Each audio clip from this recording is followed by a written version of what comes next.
Welcome to Truth Report. I'm Alex Truth. And I'm Maya Clarity. Tonight, we expose the tectonic shifts beneath the surface of the global energy landscape. From Beijing's audacious 5-year plan to Moscow's cynical capitalizing on regional conflict, and the quiet revolution happening in our cities and on our roads. We're tracking the money, the power, and the geopolitical chess moves shaping our future. The energy world isn't just changing, it's being fundamentally rewired, often behind closed doors or disguised in scientific papers. We'll uncover how the specter of war is reshaping energy allegiances, how a critical push for technological independence is playing out in the world's largest economy, and what it means for your wallet and your planet. Join us as we connect the dots, exposing the hidden forces driving the future of energy. This is Truth Report. Our first major investigation tonight takes us to Beijing, where China has just unveiled the draft blueprint for its 15th five-year plan, covering the crucial period from 2026 to 2030. This isn't just a policy document, it's a strategic declaration in the global tech race. Indeed, Maya. As reported by the South China Morning Post, this plan is explicitly aimed at overcoming choke points to gain a steadier footing in the global technology arena and its escalating rivalry with the United States. This is China signaling its intent to achieve technological sovereignty. And what's particularly striking is the focus on advanced energy. Among the major takeaways highlighted by the SCMP, fusion energy research stands out alongside AI and defense. This isn't just about economic growth, it's about fundamental power shifts. Absolutely. For decades, the global energy conversation has been dominated by fossil fuels and, more recently, renewables like solar and wind. China's direct investment in nuclear fusion as a core component of a national strategic plan is a game-changer. It signifies a long-term play for energy independence and potentially, global energy leadership. The integration of AI, fusion, and defense within a single strategic plan speaks volumes. Fusion power, if successfully commercialized, promises near-limitless, clean energy. Coupling this with advanced AI for optimization and defense applications creates a formidable, self-reliant technological ecosystem. But let's be clear, this isn't altruism. This is about national security and economic leverage. China sees its reliance on foreign technology and energy sources as vulnerabilities, or choke points. Investing in fusion is a massive bet to eliminate future energy dependencies, reducing their susceptibility to external pressures. Who benefits from this? Primarily, the Chinese state, its national research institutions, and state-owned enterprises leading these high-tech initiatives. It solidifies their internal control and potentially their global influence, as they might eventually export this cutting-edge energy technology. And who loses? The nations currently holding significant sway in these technological domains, particularly the United States. If China succeeds in developing viable fusion energy and integrating it with AI and defense, it fundamentally alters the global balance of power, challenging Western technological dominance. The deeper implication here, Alex, is a direct challenge to the existing global energy architecture. If China can unlock fusion, the geopolitical significance of oil and gas, and even current renewable supply chains, could drastically diminish over time. This plan isn't just about energy, it's about rewriting the rules of global power. It's a clear statement that Beijing views energy not merely as a commodity, but as a critical lever of national power and a pathway to geopolitical autonomy. This 15th five-year plan isn't just a roadmap, it's a declaration of intent for global technological and energy supremacy. From strategic ambition to opportunistic exploitation, our next story uncovers how geopolitical instability is directly fueling Moscow's energy leverage. Al Jazeera reports a significant rise in demand for Russian oil and gas. And the timing is critical, Alex. This surge in demand is explicitly occurring amid Iran war. This phrase, which has now become a grim reality, means the global energy market is once again scrambling, and Russia is perfectly positioned to capitalize on the ensuing chaos. The International Energy Agency, or IEA, has issued a stark warning against a politically and economically wrong return to reliance on Russian energy. This isn't just a casual advisory, it's a desperate plea to nations to remember the lessons learned from previous energy crises and the weaponization of supply. This is the grim reality of energy geopolitics. With a major conflict disrupting a key oil-producing region, the world is desperate for stable supplies, and Russia, despite sanctions and condemnation, has them. The Iran war has provided Moscow with an unexpected lifeline and renewed leverage. Let's call it what it is. Moscow is cynically exploiting human suffering and regional instability to fill its coffers and restore its geopolitical standing. This rise in demand directly undermines years of Western efforts to diversify energy sources and weaken Russia's economic power. Who benefits here? Unquestionably, Russia. Increased demand means higher prices and greater revenue, funding its own strategic ambitions and military.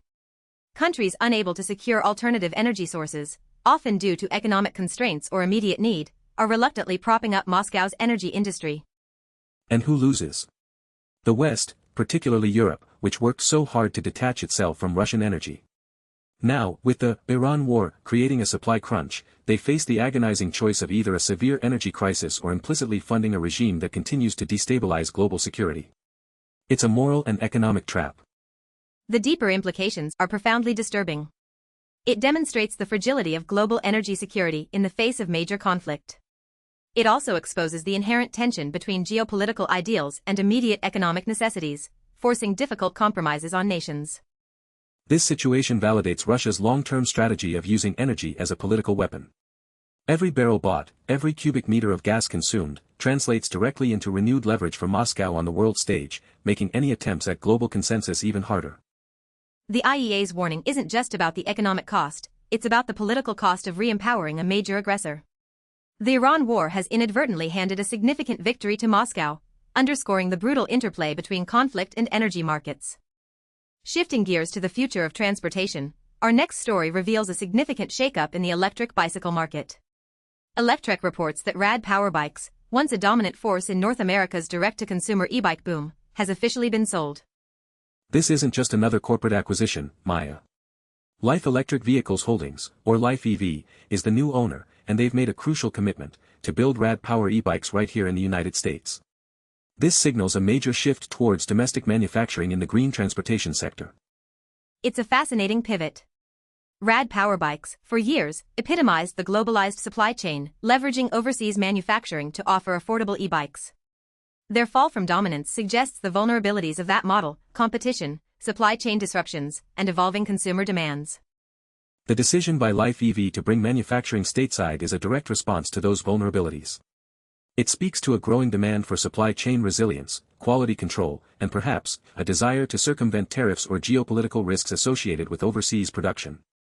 Made in USA is becoming a strong selling point, even in e-mobility.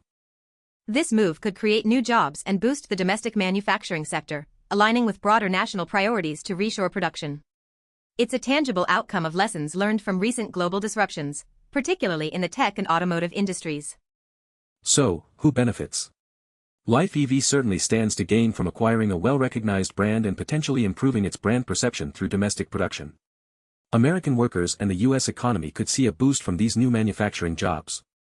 Consumers might benefit from faster delivery and potentially higher quality, though possibly at a higher price point. On the flip side, the original Rad Power Bikes leadership and investors likely lost significant value, reflecting the intense competition and challenges in scaling a direct-to-consumer model. Overseas manufacturing partners, particularly in Asia, might lose business as production shifts. The deeper implication here is the ongoing evolution of the clean energy supply chain. While the initial boom in green tech was fueled by globalized, cost-efficient manufacturing, we are now seeing a strategic realignment towards more localized and resilient production. This isn't just about e-bikes, it's a trend we're seeing across the entire energy transition landscape. It's a move away from absolute cost minimization towards greater control, reliability, and perhaps, national security in green technology. The sale of Rad Power Bikes and Life EV's commitment to U.S. manufacturing is a clear indicator of this strategic reevaluation in the crucial sector of electric mobility. From manufacturing to performance, our next story dives into a critical challenge for the widespread adoption of electric vehicles: battery durability in extreme temperatures. Nature Journal reports a significant breakthrough. Indeed, Alex.